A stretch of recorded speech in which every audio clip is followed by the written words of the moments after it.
Member dah cukur rambut baik. Korang tengok ni, siapa lagi kalau bukan Khamzat Chimaev.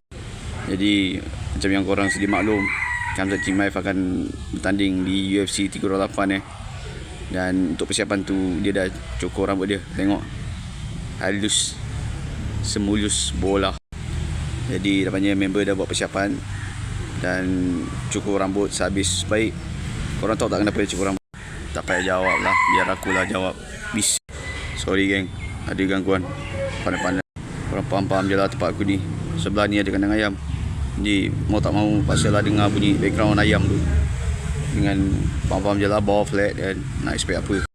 Jadi macam yang aku cakap tadi, Khamzat Chimaev tujuan dia cukur rambut tak lain tak bukan untuk mengurangkan berat badan seoptimum mungkin.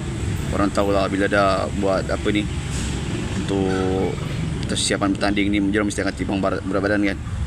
Jadi rambut pun kena cukur supaya tak lebih. Kau bayangkan rambut pun kena gunting mat.